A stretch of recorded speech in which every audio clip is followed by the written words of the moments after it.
노후도는 지금 현재의 노후도도 중요하지만 더 중요한 게 뭐냐면 앞으로의 노후도 중요하다는 거예요. 이번 헤럴드하고 진행하는 라이브 스쿨은 좀 쉽게 일반인들도 알아듣기 좋게 초보자, 입문자들도 재개발이 재밌어지게끔 미션을 받았어요. 설명하더라도 본질에 좀 접근을 해야 되거든요. 어떻게 하면은 메커니즘과 의미 맥락과 안에 흘러가는 멜로디를 잘 캐치해서 어떻게 잘 이해할 수 있을까를 입문 과정을 마칠 수 있도록 최대한 노력을 해보겠습니다.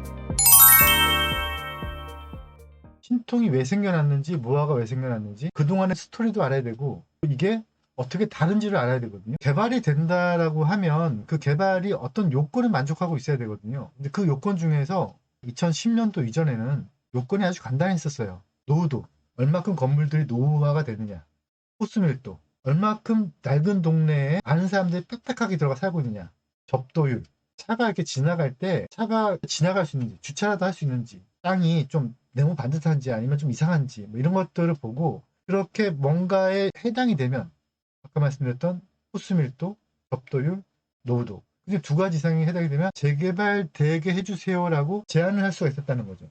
그런데 그게 너무도 많이 제한이 되고 이상한 일들이 벌어지니까 그래서 제일 중요한 노후도를 지금은 필수 요건을 뒀어요. 어떤 지역이 개발된다 안 된다를 따질 때 제일 중요한 게 지금 현재의 기준에서는 노후도가 제일 중요해요. 노후도는 지금 현재의 노후도도 중요하지만 더 중요한 게 앞으로의 노후도 중요하다는 거죠.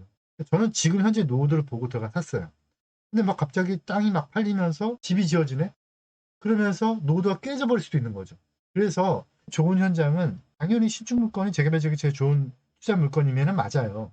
그런데 그 좋은 물건에 그 매력적인 물건을 생산해 내려고 여러 사람이 덤벼들면 노후도가 깨져버리잖아요. 그러면 거기는 아파트가 지어지는 게 아니고 그냥 빌라로 개발이 끝나버리겠죠. 그래서 지금 현재의 노후도를 보는 것도 중요한데 노후도가 깨질 가능성도 중요하다는 거죠. 노후도가 깨지지 않을 지역을 들어가야 되는데 저만 신축하고 다른 사람이 신축이 안 들어오면 되겠죠. 그런 지역이 어떤 지역인지를 이 지역이 좋다 나쁘다를 보여드리는 게 아니고 이 지역을 사례로 제가 15년 전에 어떤 거를 검토했는지를 보여드리겠다는 거예요.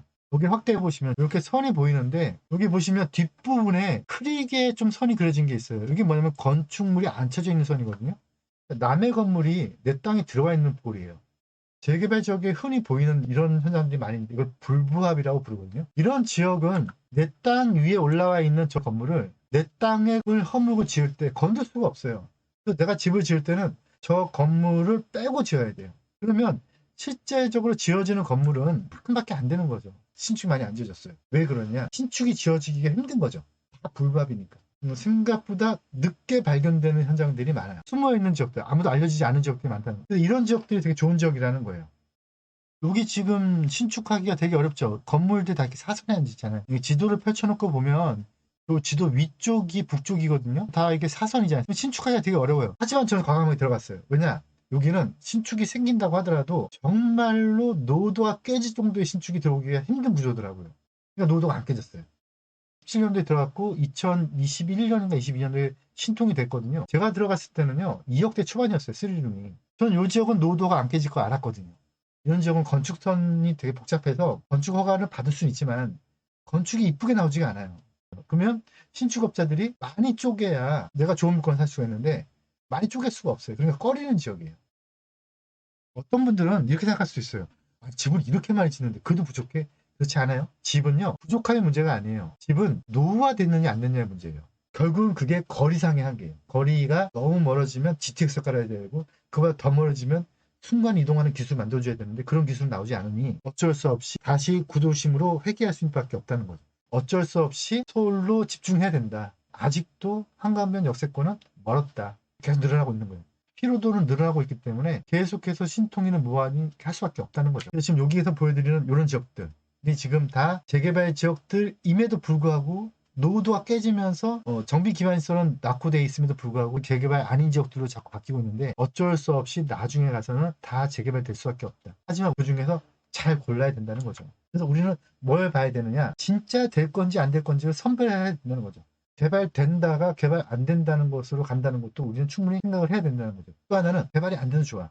하지만 개발의 가능성을 계속 품고 있으면서 가격이 오를 만한 지역들. 이거를 찾는 게 사실 제가 이렇게 어려운 공부를 하는 우리의 목적이에요. 공부해가지고 시험 볼 게 아닌 이상 돈 갖고 놀아야 되는데 돈이 어디에 있느냐? 결국은 개발 가능성이 있는 지역 또는 개발 가능성이 지금은 없더라도 농후한 지역들 아니면 가격이 오를만한 지역으로 가야 된다.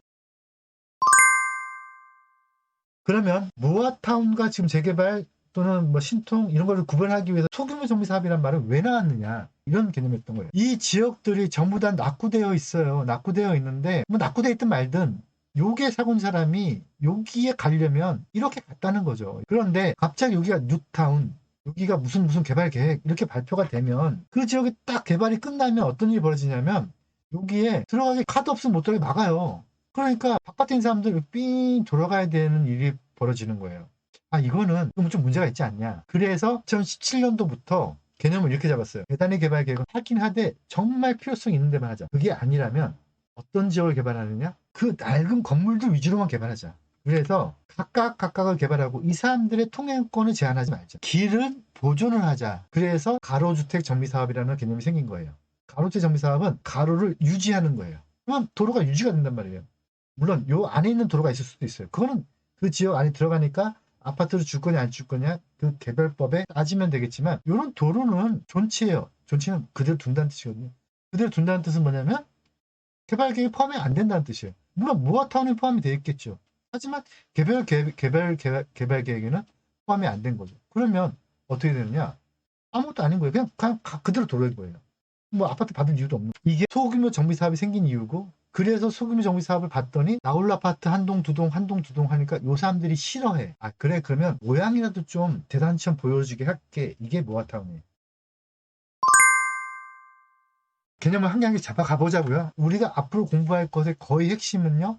도시및 주거환경 정비법하고 모아타운을 규정하고 있는 빈집및 소규모 정비사업법이에요. 이거를 빠르게 가는 거가 신통이고요. 이거를 소규모 정비사업을 모으는 게 모아타운이고요. 이거를 지정을 해서 노후도 요건을 완화시켜 준다든가 또는 건축심의, 도시계획심의 이런 것들을 빨리 가게 해준다든가 하는 게 뉴타운이고요. 제 근간이 되는 핵심이 재개발과 재건축의 차이예요. 차이점은 이런 거예요. 이렇게 낡은 동네가 있어요. 낡은 동네가 있는데 되게 살기 힘들죠. 요 사람들이 불편하겠죠. 요 안에 살고 있는 사람들이 바깥에 있는 사람도 불편해요. 보기 불편하고요. 다니기 불편해요. 그래서 이 사업장은 이 사람들의 문제가 아닌 전 국민의 문제예요. 그래서 공공적 실현이 필요한 거죠. 이거는 공공의 개입이 된다. 그래서 이런 사업장은 토지 수용권이 주어지면서 반대하는 사람은 강제 뺏어버리는 거죠. 이게 재개발. 정비 기반 시설이라는 게 뭐냐면 결국은 전체 주민들이 다 살기 편하냐 안 편하냐는 거예요. 정비 기반 시설이 그런 것들이 열악하면 너희들만의 문제가 아니야. 바깥에 있는 사람도 문제가 되니까 강제로 해. 이게 재개발. 그럼 재건축은 뭐냐? 내용 반듯해요. 그래서 여기 바깥에 지나다니는 사람이 문제가 전혀 없어요. 전혀 없는데 여기 배관이 썩은 거예요. 배관이 썩으면 어떤 일이 벌어지냐면 녹물이 나오는 거죠. 그래서 녹물을 마셔야 돼, 이 사람들이. 근데 이 사람들이 반대를 해. 이 사람들 왜 반대하냐면 이 사람들은 빈혈이 많아. 그래서 녹물을 마시는 걸 좋아해. 농담이고요. 이 사람들은 그냥 좋대. 나 그냥 정수기 달고 쓸게. 빨간 물이 나와. 너무 신기해. 나 이게 너무 좋아. 나 여기에 어렸을 때부터의 내 아들, 딸내미하고 추억이 있어. 우리 어머님은 돌아가셨는데 어머니하고 추억 있는 집에 나 이 집은 허무기 싫어. 그러면 이 사람들이 야, 너 때문에 내가 지금 도대체가 맨날 그 녹물 마시느라고 정수 필터 갈다가 필터 가는 다음에 몇 억 썼어. 이렇게 되는 거죠. 그러면 집합 건물이니까 이 사람들 때문에 다른 사람이 피해를 본다라고 보는 거예요. 외부에 있는 사람들은요, 녹물이 나오든가 말든가. 그래서 이런 경우는 요 사람들 때문에 요 사람들이 피해를 보니 수용까지의 권한은 아니고 너희들이 개발 계획을 잡아서 가지고 오면 이 사람들 거를 시세대로 사올 수 있게끔 권한을 줄게. 이게 매도 청구예요. 토지 수용이냐 매도 청구냐는 차이가 커요. 토지 수용은요 뺏어서 주는 거고요. 매도 청구는요 야 저 사람이 녹물 마시다가 지쳤대. 그러니까 너 그냥 팔고 나가는 게 어때? 다수를 위해서. 왜? 집합 건물이니까. 그래서 집합 건물에만 한정시키고 있어요. 재건축. 재개발은 정비 기반 시설, 공원 녹지 이런 것들이 낙후된 지역을 개발해라. 그러면 반대하는 사람들 국가적 공익적 목적 때문에 뺏어서라도 주겠다. 그런데 그게 아니고 공동주택인 지역은 그거는 너희들끼리 알아서 하는데 반대한다면 그래도 다수가 피해를 보니 살 수 있게끔 권한을 줄게. 매도 청구. 대신 동의를 가져와. 10%. 뭐 이렇게 동별 동의를 가져와. 몇 분의 몇 이렇게 되는 거예요. 그래서 매도 청구냐 아니냐에 따라 달라지고요. 그 재건축은 뭐라고 표현해요? 재건축도 이렇게 표현 없어요. 공동주택을 허물고 다시 짓는 게 재건축. 단독주택 재건축은 이제는 없어졌다고 보셔야 돼요. 예를 들어서 이런 지역이 개발된다고 하면 여기가 좀 주차장이 부족해요. 주차장도 공익적 목적이 볼 수 있는 거죠. 이것도 공공자산이라고 볼 수도 있는 거죠. 그런데 이게 막 싸움이 나는 거죠. 그러면 여기를 개발을 하고 여기다가 어떤 주차장 실어주면은 이 사람들이 혜택을 보는 거죠. 근데 대신에 여기 있는 사람들이 피해를 보는 거죠. 땅을 뺏겼으니까. 공익적 목적에서. 공익적 목적 사업에서 뺏긴 거죠. 그럼 이 사람들한테 뭘 줄 것이냐. 이럴 때 SH공사가 짓는 아파트를 줄 수도 있어요. 안 줄 수도 있고요. 보상으로 끝날 수도 있고요. 이런 걸 입주권의 개념. 그런데 만약에 이런 경우가 있었죠. 여기가 낡은 동네들인데 요 집이 삐쭉 튀어나왔네. 그러면 이제 차들이 이렇게 지나가는데 여기서 2차선이 막힌 거죠. 공익적 목적에 훼손이 되죠. 그러면 요 집 하나만 도로공사에서 사서 수용을 해서 여기다 지어주면 되겠죠. 근데 그러면 도로공사가 협의해야 되고 이렇게 되는 거죠. 그러면 이제 어떻게 하느냐. 보통은 이런 경우에 전체를 재개발 지역을 해서 여기를 그냥 기부채납으로 바꿔버리는 거죠. 그래서 보통 이렇게 도로까지 포함을 시켜서 재개발한다. 근데 여기가 만약에 사도다. 이 도로가. 그러면 아파트 줄 수밖에 없는 거죠. 대단히 개발 사업에서는. 그런데 그게 아니고 무화나 가로는 도로를 유지하잖아요. 그러면 도로를 유지하고 하는 게 이렇게 개발해놓고 나중에 야 너 여기 도로를 줘. 그래서 지자체가 얘기할 수는 있겠죠. 그래서 어떤 개발 방식을 적용시키냐에 따라서 도로냐 아니냐 그게 아파트를 받을 수 있느냐 없느냐가 달라질 수 있다는 거죠. 모아타운은 뭐냐? 모아타운은 아까 말씀드린 대로 그거죠. 도로는 유지하면서 이렇게 모아 안에 존치가 있을 수도 있는 거예요. 아까 그렇게 대명콘도 가지고 있던 땅을 가지고 있는 지역은 빼고 갈 수가 있는 거죠. 그러면 이거가 도대체 개발되는 거냐 안 되는 거냐? 그 개발을 누가 권한이 있는 거냐? 누가 어디를 어떻게 이게 제일 중요해요. 어떤 지역을 누가 개발할 수 있는 권한까지를 가지고 있는 거냐. 대부분 우리가 알고 있는 모아타운 또는 신통은 주민들이 동의서를 걷어서 100% 동의서 가져가요. 또는 80% 동의서 가져가요. 30% 동의서 가져가요. 가져가서 자 그게 누가 그럼 주민이죠. 주민이 자 개발해달라고 했을 때 해주세요라고 한 이 말이 요구예요, 요청이에요, 제안이에요. 이건 많이 다르죠. 요구는 권리가 나한테 있는 거예요. 재개발돼야 되는 권리가 나한테 있는 거예요. 근데 안 해주는 거예요, 관이. 그러면 야 해줘 라고 내 권리를 달라고 하는 게 요구고요. 요청은 나한테 권한이 없어. 저쪽에 권한이 있는데 하지만 내가 급박해. 그러니까 좀 제발 해줘. 이게 요청이에요. 제안은 말 그대로 해주는 게 어떻게는 이게 제안이라는 거예요. 그게 요구, 요청, 제안이냐에 따라서 접수는 할 수가 있는데 그러면 그마저도 그게 요구, 요청, 제안이라고 하더라도 그 관이 야 나 거부 이거의 기속행위예요. 만약에 동일한 지역에 재개발 지역이 두 군데가 입안 제한이 들어요. 둘 다 주민들한테 요구 권한이 있었고 또는 그게 둘 다 요청의 권한이 있는데 동시에 들어왔고 제한 요건이 맞아요. 들어왔는데 그런데 그거를 여기만 지정을 해주고 여긴 지정 그럼 여기 있는 사람들이 야 왜 저쪽은 지정해주고 여기는 지정 내가 보니까 저기 재개발 될 동안에 주변 전세 가격이 올려줄 것 같아. 그래서 너희들 잠깐 쉬어.